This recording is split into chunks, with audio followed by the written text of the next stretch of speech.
34ኛው የአረብ ሊግ ስብሰባ ዋነኛ ትኩረቱን በጋዛ ላይ አድርጎ ይካሄዳል። የአረብ ሊግ አባል ሀገራት መሪዎችና ሌሎች አህጉር አቀፍና ዓለም አቀፍ ተቋማት አመራሮች በ34ኛው የአረብ ሊግ ጉባኤ ለመሳተፍ የኢራቅ ዋና ከተማ ባግዳድ እየገቡ ይገኛሉ። የኳታሩ አሚር ሼህ ታሚም ቢን ሐማድ አልሳኒ፣ የአፍሪካ ህብረት ኮሚሽን ሊቀመንበር ማህሙድ አሊ ዩሱፍ፣ የተመድ ዋና ጸሐፊ አንቶኒዮ ጉተሬዝ፣ የፊልስጤን ፕሬዝዳንት ማህሙድ አባስ፣ የስፔን ጠቅላይ ሚኒስትር ፔድሮ ሳንቼዝ እንዲሁም የግብጽ የሶማሊያና የሌሎች ሀገራት መሪዎችና ተወካዮች በስብሰባው ለመሳተፍ ባግዳድ ደርሰዋል። ውይይቱ በዋናነት በጋዛ፣ በሶሪያ፣ በሊባኖስ፣ በሱዳን እና በሌሎች ቀጠናዊ ቀውሶች ላይ እንደሚያተኩሩ የኢራቅ መንግስት ቃል አቀባይ ለአልጀዚራ ተናግረዋል። የአሁኑ የአረብ ሊግ ጉባኤ የሚካሄደው እስራኤልና ሐማስ የተኩስ አቁም ስምምነት ካደረጉ ከ2 ወራት በኋላ ነው። እንደ አውሮፓውያን አቆጣጠር በ1945 በ7 ሀገራት በግብጽ ካይሮ የተመሰረተው የአረብ ሊግ አሁን 22 አባላት አሉት። በአባል ሀገራቱ መካከል ጠንካራ ግንኙነት በማጠናከር ነጻነታቸውን፣ ሉዓላዊነታቸውን እንዲሁም የጋራ ጥቅሞቻቸውን ለማስጠበቅ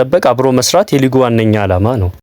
ሰላም ጤና ይስጥልኝ የታማኝ መረጃ የዘወትር ተከታታዮች እንደምን ቆያችሁ? ይህ ከሀገር ውስጥና ከሀገር ውጭ የሚከሰቱ ዕለታዊ መረጃዎች የሚደመጡበት ታማኝ የዜና ምንጭ ነው። ሰብስክራይብ በማድረግ ቤተሰብ ይሁኑ። እንዲሁም ዘወትር የምንለቃቸው ዘገባዎች እንዲደርሱ የደውል ምልክቱን ይጫኑ። በሱዳን ያለው ግጭትና ሰብአዊ ቀውስ ዘላቂ መፍትሄ እንዲያገኝ ዓለም አቀፉ ማህበረሰብ ኃላፊነቱን እንዲወጣ ጥሪ ቀረበ። በሱዳን እየተባባሰ ያለው ግጭትና ሰብአዊ ቀውስ ዘላቂ መፍትሄ እንዲያገኝ ዓለም አቀፉ ማህበረሰብ ኃላፊነቱን እንዲወጣ የአፍሪካ ህብረት ኮሚሽን፣ የተባበሩት መንግስታት ድርጅትና የአረብ ሊግ አመራሮች አሳስበዋል። የአፍሪካ ህብረት ኮሚሽን ሊቀመንበር ማህሙድ አሊ ዩሱፍ፣ የተባበሩት መንግስታት ድርጅት ዋና ጸሐፊ አንቶኒዮ ጉተሬዝ እና የአረብ ሊግ ዋና ጸሐፊ አህመድ አቡል ከ34ኛው የአረብ ሊግ ጉባኤ ጎን ለጎን በሱዳን ቀውስ ዙሪያ ተወያይተዋል።